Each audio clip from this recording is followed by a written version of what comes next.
Bom dia, boa tarde, boa noite, boa madrugada. Nós estamos no propósito de 40 dias para derrubar os bloqueios para uma vida próspera.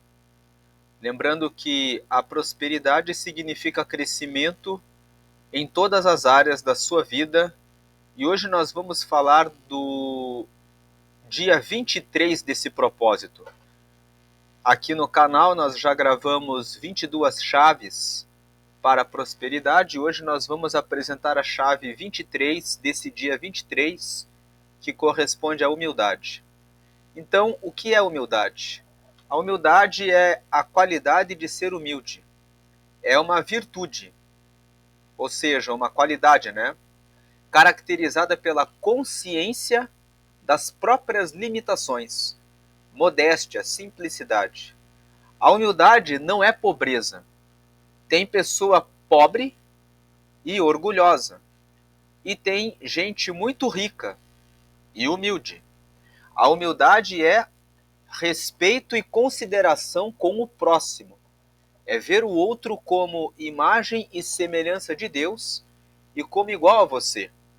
A humildade honra a Deus porque reconhece que tudo que tem veio de Deus e tudo que tem não lhe é dado para usar de orgulho, soberba, prepotência e arrogância, mas para transbordar na vida do próximo com carinho, amor e respeito. Nós falamos a respeito do transbordo. O transbordar significa oferecer de bom grado, com generosidade, aquilo que você tem em abundância, para que possa elevar a condição das pessoas que estão ao seu redor. O transbordo permite que você manifeste a bondade e ajude as pessoas que estão no seu entorno. A leitura bíblica de hoje está em Daniel capítulo 9, versículos 3 a 9. Então, o texto diz assim, versículo 3: E eu dirigi o meu rosto ao Senhor para o buscar com oração e súplicas, com jejum e saco e cinza. Nós vemos aqui então Daniel se colocando diante de Deus num propósito de humildade, de humilhação, se colocando em oração, em súplicas, ou seja, em um clamor intenso, com jejum, usando pano de saco e com cinza. Verso 4: E orei ao Senhor meu Deus e confessei e disse: Ah, Senhor, Deus grande e tremendo, que guardas a aliança e a misericórdia para com os que te amam e guardam os teus mandamentos. Verso 5: Pecamos e cometemos iniquidades e procedemos impiamente e fomos rebeldes, apartando-nos dos teus mandamentos e dos teus juízos. Verso 6: E não demos ouvidos aos teus servos, os profetas, que em teu nome falaram aos nossos reis, aos nossos príncipes e a nossos pais, como também a todo o povo da terra. Verso 7: A ti, ó Senhor, pertence a justiça, mas a nós a confusão de rosto, como hoje se vê. Aos homens de Judá e aos moradores de Jerusalém e a todo o Israel, aos de perto e aos de longe, em todas as terras por onde os tens lançado, por causa das suas rebeliões que cometeram contra ti. Verso 8: Ó Senhor, a nós pertence a confusão de rosto, aos nossos reis, aos nossos príncipes e aos nossos pais, porque pecamos contra ti. Verso 9: Ao Senhor nosso Deus pertencem a misericórdia e o perdão, pois nos rebelamos contra ele. Então, nesse texto, vemos Daniel se humilhando a Deus para interceder pelo seu povo. Daniel ora, jejua, veste-se de pano de saco e com cinza, de acordo com os versos 3 e 4. Depois ele confessa o pecado de seu povo, dizendo: pecamos contra ti, e que não ouviram os profetas. Versos 5 e 6. Ele reconhece que o castigo de Deus é justo, no verso 7, e que por isso os reis ficaram confusos. Verso 8. Mas que Deus tem misericórdia e perdão, verso 9. Essa passagem que nós lemos representa, fala a respeito do momento em que Daniel, que estava no cativeiro na Babilônia, pergunta para Deus o motivo pelo qual eles foram capturados pelo rei da Babilônia e foram arrancados da terra de Judá e da cidade de Jerusalém e foram colocados como escravos na Babilônia. E para que Daniel recebesse a resposta que ele queria de Deus, ele vem diante de Deus e ele se humilha confessando o pecado em nome do povo. Ele se veste de pano de saco e de cinza para se humilhar diante de Deus e reconhecer o pecado do seu povo, pedindo que Deus manifeste a misericórdia diante do povo de Israel, que se colocava em uma situação de pecado. Agora nós vamos ler Tiago, capítulo 4, versículos 7 a 10, e depois vamos ler os versículos 13 ao 16. Tiago 4, 7 a 10, 13 e 16 diz assim, verso 7, sujeitai-vos, pois, a Deus, resisti ao diabo, e ele fugirá de vós. Então nós vemos aqui no versículo 7, para que nós nos sujeitemos. Sujeitar-se a Deus é humilhar-se diante de Deus, é reconhecer que a vontade de Deus é digna de ser honrada. O diabo lança provas, tentações, querendo acorrentá-lo, querendo levá-lo para a dúvida, duvidar a respeito do poder de Deus de operar na sua vida, de trazer a cura para a sua doença, de abrir a porta para que você tenha provisão, de trazer a salvação para a sua família, constitui em ataque do diabo contra você, para que você duvide de Deus e não receba as bênçãos de Deus. Então Tiago diz, resistam ao diabo, resistam aos maus pensamentos, sujeitem-se a Deus, ou seja, se Deus falou que ele vai fazer uma obra na minha vida, e se a palavra de Deus revela claramente que ele é o que salva, o que liberta, o que derrama as bênçãos, então eu vou acreditar nessa palavra e vou resistir aos pensamentos que vêm sobre a minha mente dizendo que Deus não vai fazer, porque esses pensamentos são do diabo, que vêm como flechas para colocar em dúvida, para que eu não acredite em Deus e em não acreditando, eu não respeite, eu não esteja sujeito a Deus. E Tiago recomenda, sujeitem-se a Deus, resistam aos ataques do diabo, que ele fugirá de vós. Quando o diabo lança pensamentos de derrota, preguiça, fracasso, e você reage sempre dizendo, Deus está comigo, eu sou próspero, eu vou correr, eu vou me exercitar, eu não vou beber o refrigerante, não vou me contaminar. Quando você reage várias vezes, o tempo todo, se submetendo à lei de Deus, cuidando do seu corpo, cuidando da leitura da palavra, da oração, do jejum, como Daniel fez para se humilhar diante de Deus, então Deus estará bem perto de você, trazendo respostas que você precisa. E o diabo não conseguirá permanecer e terá que fugir do seu caminho. Verso 8, chegai-vos a Deus, e ele se chegará a vós. Veja que cabe a nós chegarmos-nos a Deus. Cabe a você, assim como Daniel fez. Ele se colocou em oração e súplicas e jejum, vestindo-se com pano de saco com cinza. Chegai-vos a Deus, e ele se chegará a vós. Alimpai as mãos, pecadores. Ou seja, parem de praticar coisas erradas, limpem as mãos. As mãos simbolizam as obras que nós fazemos. Parem de fazer obras ruins. Mudem as vossas obras. E vós de duplo ânimo, purificai os corações. Veja, o duplo ânimo é aquela pessoa que ora pensa com muita fé e ora está carregado de dúvidas. Quem é de duplo ânimo não pode agradar a Deus. Então, Tiago fala, você que tem duplo ânimo, purifique o coração. Arranque a dúvida, os pensamentos contrários à palavra.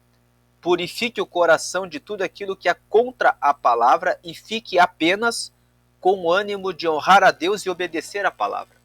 Verso 9. Senti as vossas misérias. Tiago está dizendo assim, sintam as vossas misérias.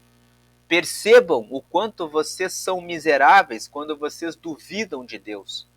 Quando vocês não acreditam que Ele vai realizar a obra na vida do seu familiar, que Ele vai abrir a porta que você precisa, que Ele vai derramar a cura que você necessita, que Ele vai honrar a sua vida nos seus projetos.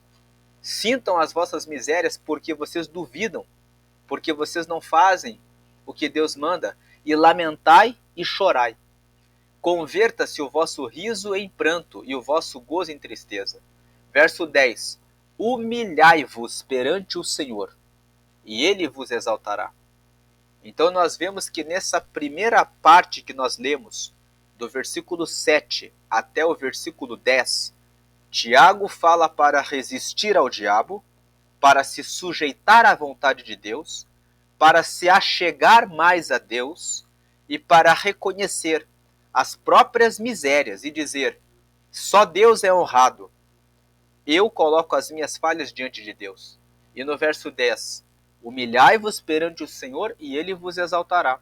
Quando nós confessamos os nossos pecados e agimos com humildade, o Senhor derrama sobre nós as bênçãos que Ele tem.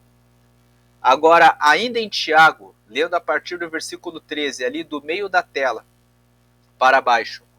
Eia agora vós que dizeis, hoje ou amanhã iremos a tal cidade e lá passaremos um ano e contrataremos e ganharemos.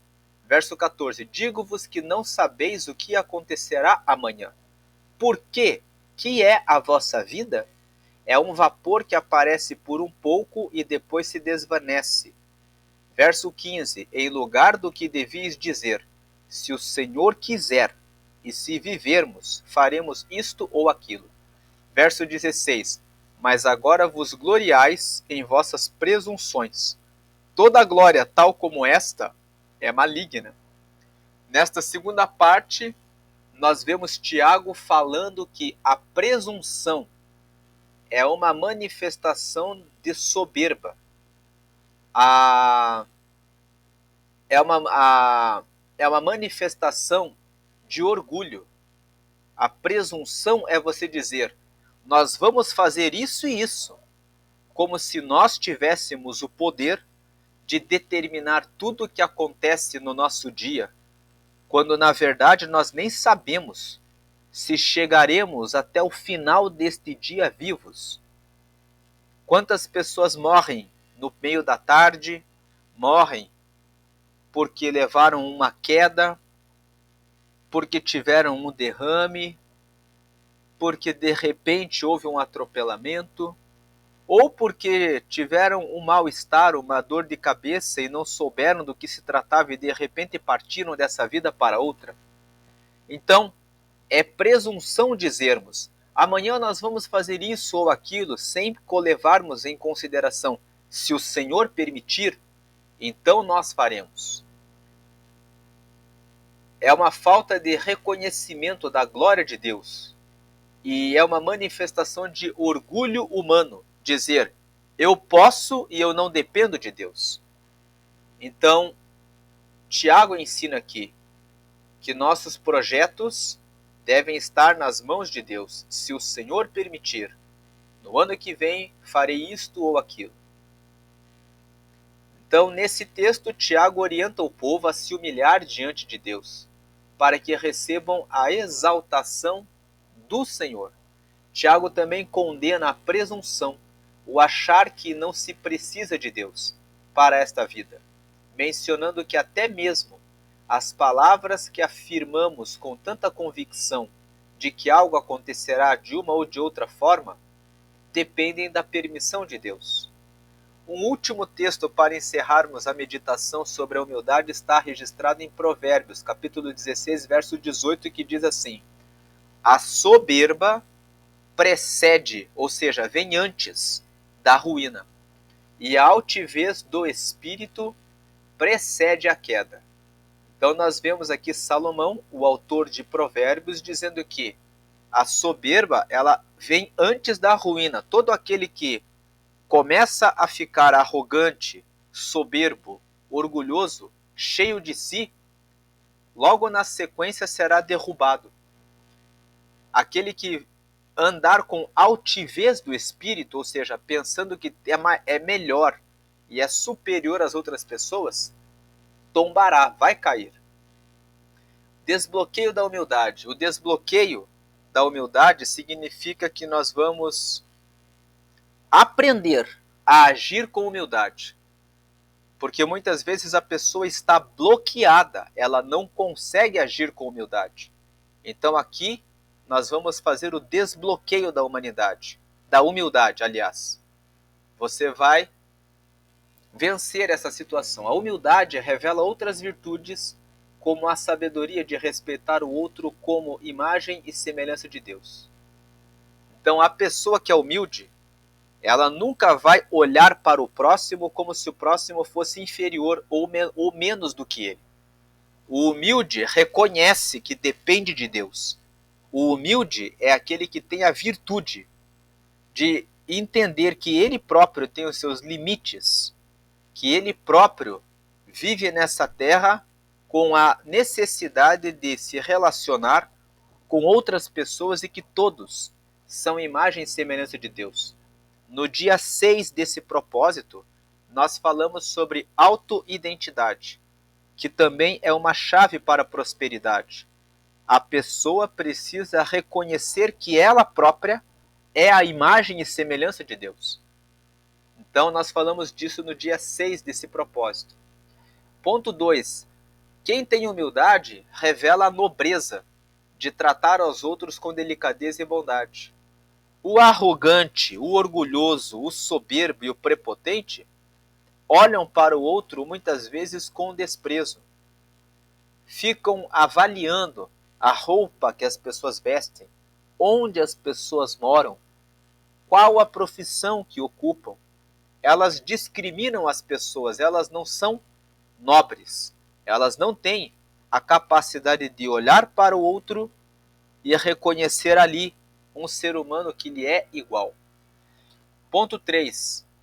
A humildade carrega a tolerância com os que são ignorantes e perdidos e a gentileza em se colocar à disposição do outro, tanto para aprender quanto para ensinar, sem pensar que é superior ou melhor do que o outro ou que o outro lhe é inferior ou menor.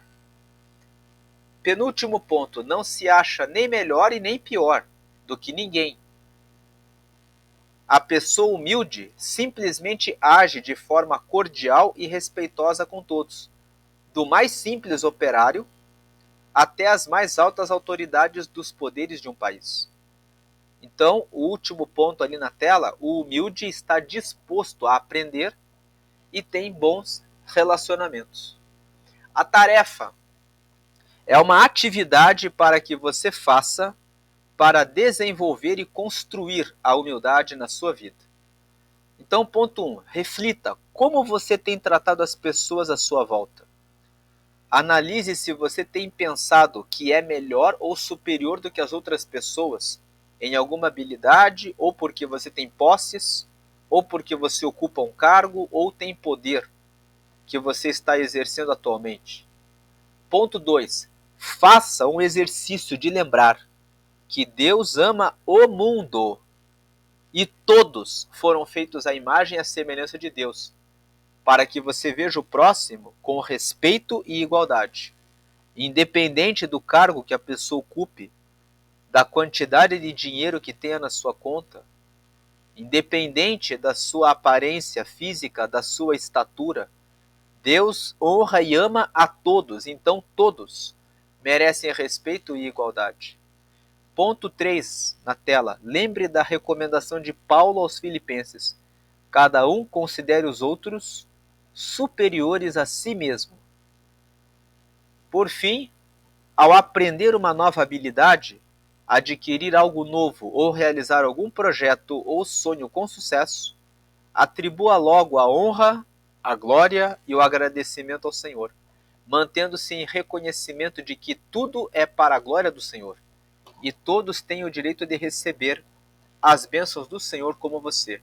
Conclusão: a humildade é uma virtude, uma qualidade de reconhecer que todas as conquistas de projetos e realização de sonhos são uma dádiva de Deus como presente ou como reconhecimento de Deus do seu esforço. Ponto 2. Muitas pessoas nascem talentosas e habilidosas em alguma área da vida, e isso as torna notáveis, sendo um presente para as vidas delas, porque trazem vantagens sobre outras pessoas. Mas esses talentos e habilidades servem outras pessoas, e não para qualquer expressão de arrogância, prepotência, orgulho ou soberba. Então aqui o que estamos dizendo é que muitas pessoas se destacam. Desde a infância elas podem tocar um instrumento musical de maneira excelente, podem desenhar muito bem, escrever muito bem, ter uma capacidade notável de aprender vários idiomas com muita facilidade. Essas pessoas receberam de Deus um presente, que é para a vida delas, porque traz vantagens para essas pessoas. Mas todos esses talentos, essas habilidades que essas pessoas receberam como presente de Deus, nunca foram dados a elas para que elas sejam arrogantes, prepotentes, orgulhosas ou soberbas. Mas são um presente de Deus que deve ser usado a serviço para o bem da sociedade e no meio em que essas pessoas habitam. Um último ponto: outras pessoas se dedicam por anos para construir a sua personalidade e seus projetos, e de seu esforço logram o sucesso, mas mesmo esse sucesso se consolida com a humildade. Então aqui nós estamos fazendo o contraponto. Se algumas pessoas nascem com habilidades notáveis, por outro lado existem pessoas que não nascem com esses presentes, mas elas têm o presente da vida e elas, se dedicando, conseguem realizar coisas grandes e cumprir os seus projetos. Quando essas pessoas realizam seus projetos, elas também precisam respeitar a humildade. Então, a humildade é uma das virtudes mais importantes para que você possa ter relacionamentos incríveis com as pessoas, porque todas as pessoas gostam quando se deparam com uma pessoa que é sincera, que é humilde. E todas as pessoas também detestam quando são tratadas como se fossem inferiores ou como se fossem menos por uma pessoa carregada de orgulho, de prepotência, de soberba e de arrogância. Então, seja humilde, porque com a sua humildade você receberá o reino dos céus e alcançará um coração cada vez mais puro e santo, porque Deus tem prazer em derramar santidade e purificação na vida dos filhos que lutam para alcançar essas bênçãos da parte de Deus. Deus abençoe a todos, na paz de Jesus.